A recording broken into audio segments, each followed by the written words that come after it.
Hey guys, Nintendrew here. It has been far too long, but we are finally back in the glitchy and poorly translated world of bootleg game consoles. Last time I finished covering every system in my bootleg collection, but because you all enjoyed that video so much, and because I am a glutton for punishment, ever since then I've been on the hunt, and I think I've found something you guys are really going to enjoy. The Power Player Super Joystick and Power Gun! Here we go again.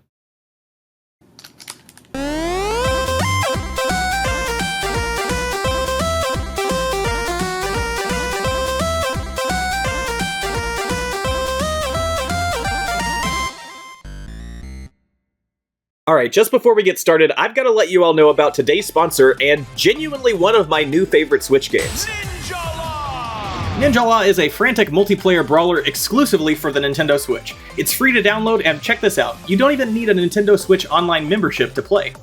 Here's the basic concept. You hop into a match with 7 other players in either Battle Royale or 4 vs 4 team battles, and use a variety of ninja tactics and bubblegum-based weaponry to take down the competition. The game has just kicked off its 8th season, and now is a perfect time to join the fray. From now until January 12th, they're even running a special event in collaboration with Rurouni Kenshin. This collab features a ton of awesome weapons, emotes, and accessories inspired by the classic anime series, including 4 exclusive costumes inspired by Kenshin Himura, Hajime Saito, Aoshi Shinomori, and Makoto Shishio. Season 8 will also feature the Battle Frequency bonus, which rewards you with special promotional items based on your number of wins. And don't forget about the Rurouni Kenshin Cup on January 8th, where you and your friends can climb the leaderboards and even earn rewards just for participating. Of course, personally, I'm a sucker for character customization, and Ninjala has no shortage of awesome outfits and cosmetic items to wear and show off while you wreck face online. So, head over to the Nintendo eShop or click the link in the description below to download Ninjala for free and join the fun. I hope to see you on the battlefield. Well, with that out of the way, I guess there's no more procrastinating, huh? Alright, let's check out the Power Player. Here it is. Oh boy. Alright, so the first thing I'd like to point out here is, over here in the corner, the box has just a lovely oxymoron, the original new edition. And over here we've got a really cool shot of Qui-Gon Jinn and Obi-Wan fighting Darth Maul right in the middle of the packaging, which is just a cool way to advertise pretty much anything. I'm sure this was fully licensed, of course. And a sticker near the top of the package advertises that this system purportedly boasts 76,000 games in one. On the back, we have screenshots from some of my all-time favorite games, like a Mitsubishi commercial, Warplanes, and Space Conflict. Man, I can't wait to see these next-gen graphics. I'll give you one guess as to what kind of bootleg this is. Here's a hint. It rhymes with Shlama-clone. Yes, much like the Power Racer we covered in a previous video, this is a Famiclone, otherwise known as an NES clone console, presumably manufactured by the same group, but unlike the Power Racer, this one is modeled after the Nintendo 64 controller. According to my research, this thing was released sometime in the late 90s, and was commonly sold at pop-up kiosks in shopping malls, until Nintendo got word of it and sued everyone involved to the moon and back. However, they can still be found to this day at flea markets and from secondhand resellers. Apparently this model comes in black, gray, and blue like mine, but that is a little odd considering the one advertised on the box is red. Well, let's go ahead and bust it out. This system comes with the main controller, again modeled after the Nintendo 64 pad, a second player controller modeled after the Genesis controller, and a light gun attachment, as well as a standard AV cable and power supply. So, taking a look at the main unit itself, we've got 4 kind of oddly spaced face buttons, an A and a B button, and then presumably a Turbo A and Turbo B above them. We have 2 green start and select buttons here, a reset button in the middle, and of course a D-pad over here on the left. But the main attraction here is the analog stick, right? After all, the N64 was about moving in 360 degrees. Well, tough luck, pal. This analog stick is permanently stuck in place. It is not functional and does absolutely nothing. It also seems like we have some competing names up here. We now have Super Joystick TV Game and Super Joy 3.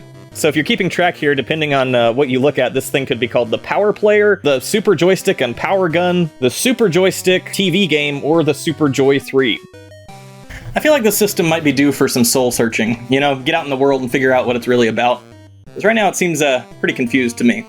Moving on to the second controller, again this one is modeled after the Genesis pad with 6 face buttons. Despite the fact that the NES has only 2 face buttons, I still am not certain what the C buttons are for. As far as I could tell, they didn't seem to do anything in-game, so your guess is as good as mine. But over on the left side here, we have quite literally the worst D-pad I've ever had the displeasure of using. It feels absolutely terrible and makes audible grinding noises when in use. Ugh. It also has an optional joystick attachment, which does nothing for it. And of course we've got this zapper-style light gun, which is shaped appropriately enough like a gun. This peripheral and the second player controller can be plugged into the port on the top of the main unit. Up here we've also got our AV connections, power port, and the on-off switch. I don't know how to make sense of this system, and something tells me the manual is not going to be too much help. It shows a diagram which just lists the buttons with the text which is already printed on the buttons. Like, I see, the button says reset, you don't have to tell me that's the reset button. Oh. And then over to the right, just a clip art picture of a gun. They didn't even try with that second controller, it is nowhere to be seen. But flip it over and we can find one piece of advice about a special feature of this system. It reads, "This TV game has bolt-in games. You may play these games, and you may into a cartridge and play this cartridge's games." Yes, oddly enough, this bootleg console has a cartridge port for Famicom games on the back. Just pick out one of your favorite Famicom titles, and you might have to use a little bit of force to actually get it in this tray, but it clicks in with a satisfying crunch. Oh. Boot up the system, and it seems to work. Pretty much. I mean, sort of.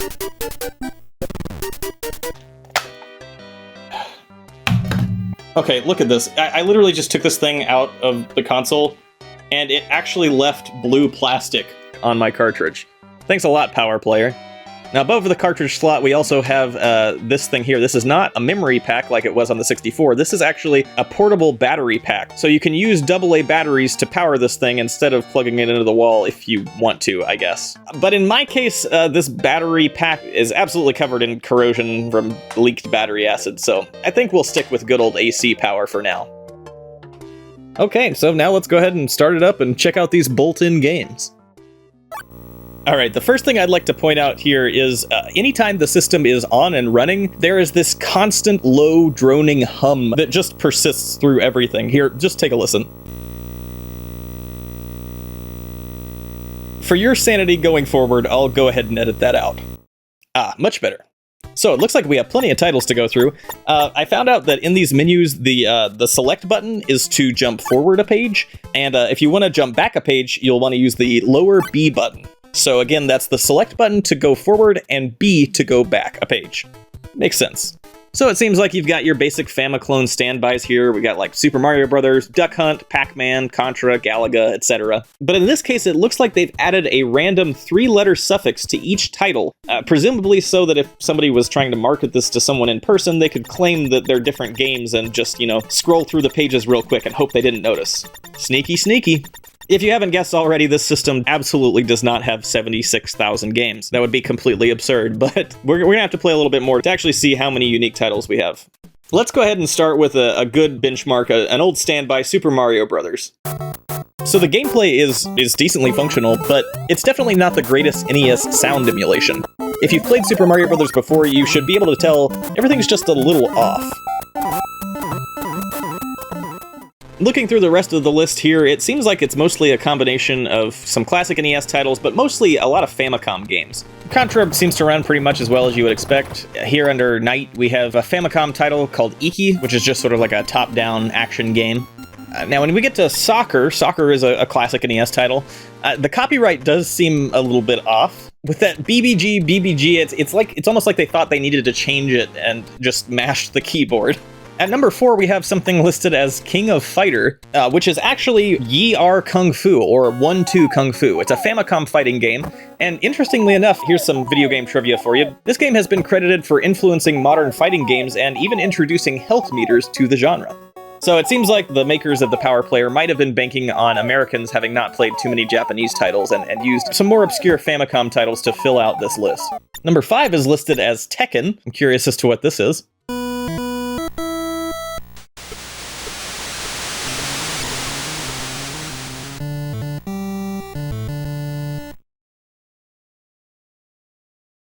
You know what?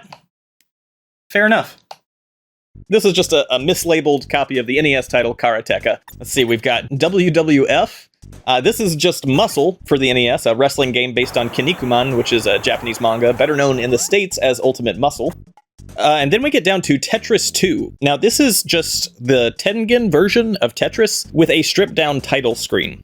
But Tetris 2 was an NES game, and they're trying to say this is Tetris 2 with a copyright of 1993. That's when Tetris 2 was made, but this is Tetris 1. Why not just actually use Tetris 2, or change the title? Let's see, we've got a few other titles that are pretty normal. Arkanoid is Arkanoid, but then we come down to number 10 here, 1942. And you might have played 1942 on the NES, but for some reason, they decided to lock you into the final boss stage. So if you just want to play the final stage of 1942, I guess the power players got the hookup. Okay, down here we've got Space ET. What is this? Oh, okay, it's Space Invaders. You know what? Fair enough. That makes sense. Okay, here's a classic, Mario Brothers. Let's see what we've got. Mr. Mary. All right. Outside of the odd title and also these one-eyed crabs, it's pretty much just what you would expect. We've got like Exerion, which is a classic arcade title, Road Fighter, another classic NES game. Door was actually one of Enix's earliest titles. It's a Famicom puzzle game. All right, so we have a few more titles that are not really worth digging into, just, you know, classic NES and Famicom games. But then we get down to Badminton, Super Dynamics Badminton. This is a Famicom title, and oddly enough, it's one of the very few badminton games ever made for home consoles. Have you ever wondered why you don't see badminton games? This is why. It sucks. Here we go, Donkey Kong. It's got to be hard to mess this up, right? Okay, we're missing a title screen. And this is actually Donkey Kong Jr. All right, good to know. But otherwise, it seems to work okay. Now, this is interesting here. Lode Runner 2. I know there's Lode Runner for NES, but Lode Runner 2 was a PC exclusive game, I think, from the late 90s. So what are we going to find here? Okay, it's just Lode Runner. Why did you have to put the 2 on it? Like, are you just trying to make it seem like it's newer? Okay. And this is one I haven't heard of. Let's check out Snowfield Shoot. Okay, it's a very apparent immediately. This is a bootleg duck hunt. Just a moment, I need you all to take a listen to the title music here. So if you decide to get past that and continue to try to play this ROM hack, you will see this terrifying whatever this thing is taunting you, and then I guess he tries to escape in an airship. Now, as you probably know, light guns don't work on modern HD TVs, but I really just don't have the patience to break out the CRT for this one. So we're not going to see too much gameplay from this, but it is our first real ROM hack that we found on the system, so that's pretty cool. Continuing on down the list, we have just some normal run-of-the-mill NES games that we would expect to see on systems like this. We've got Balloon Fight and Millipede. We do have another fun typo down here, though. We've got Circus Chablis, or Circus Chablis. At number 41, we've got Golf, which once again is another title that has been stripped of its title screen. It's really weird to me how they chose which title screens to remove. Like, Golf, yeah, that's too recognizable. We'll get in trouble for that one. But Pac-Man, Contra, Balloon Fight, Dig Dug, Ice Climber, yeah, nobody's heard of those. They'll never even notice. Okay, number 43, Desert Tank. This is a ROM hack of Battle City for the NES. But if we take a look down the list at number 50, Speed Tank, it is also a ROM hack of Battle City, just on a different level. So we're already running into some duplicates here. That's not a good sign. Hey, it's our old pal Slackum. Okay, so this is just a typo. This game is Slalom for the NES. You know it, but if you don't, play it. It's one of the coolest NES games. Lots of fun. Number 52 is Brush Roll. I think I know what this is. Brace yourself. Yep, there's that freaky monkey thing.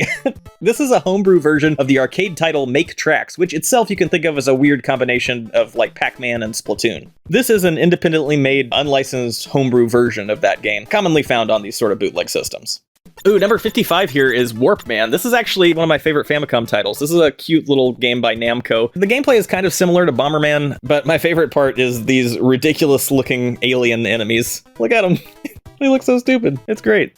Okay, now I know what you guys are thinking. You see here at number 48, we've got Milk and Nuts. You're wondering, am I going to gloss over it? Are we not going to look at this? Okay, it's not what you think, all right? It's not Milk and Nuts.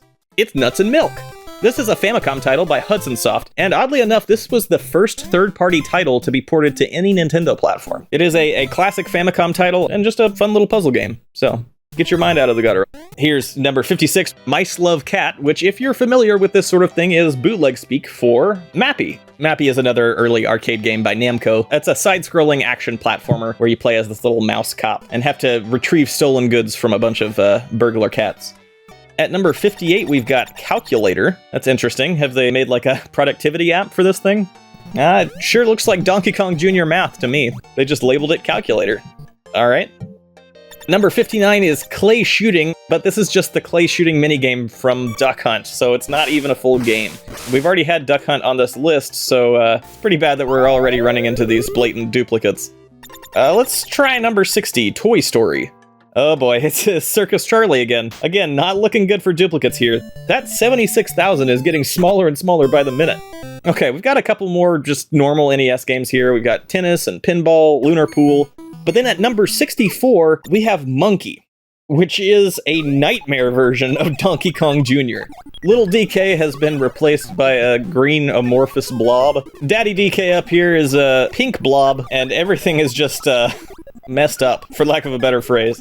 So yeah, real creative ROM hack, guys.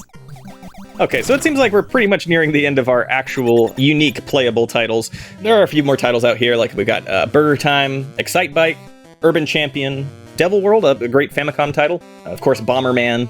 It seems like there's probably around 70 actually unique games on the system, which makes a lot more sense. Apparently some versions of the system came out advertising 76 games in one, which again is much more reasonable. Presumably each game is listed 1,000 times a piece, with that random 3-letter suffix attached to the end of the title to reach that 76,000 title count. Speaking of which, those 3-letter suffixes are completely random and seemingly useless, but to their credit, sometimes they can spell out some interesting game ideas, like Golf Inc., Super Mario Oi, Burger Time Ek, Ice Climber Simulator, Painter Kev, Ninja, I ask, Contra Out of Context, Monkey Cereal, Pac-Man Crazy, Tetris 2, Goo. Alright, I'm done. I've been at this too long. Okay, so in the end, I guess the Power Player isn't really anything special, but it is cool that it's a bootleg shaped like an N64 controller. The N64 is one of my favorite consoles, so it's interesting. It's kind of a relic of its time, where the N64 was something that was new and cool and something to be copied and piggybacked off of. This makes me wonder if any poor kids in the late 90s were really hoping to get an N64 for Christmas and woke up to find that under their tree instead. If you're watching and that happened to you, first of all, my deepest condolences, but more importantly, let us know down in the comments below. As always, thank you so much for watching this video. I really hope you enjoyed. If you did, please do consider subscribing to Nintendrew for all sorts of cool gaming content, and make sure to share it with anyone who might find it interesting. Otherwise, I'll see you next time. Bye! Hey there, diligent viewer. Thank you so much for watching all the way to the end of the video. I thought maybe this time around it would be cool to have a more in-depth showcase of a single bootleg console. I know before I've done the compilations, but yeah, let me know what you thought of this one in the comments below, and I would love to hear from you. As always, all my social media links and everything are in the description, so until next time, take care.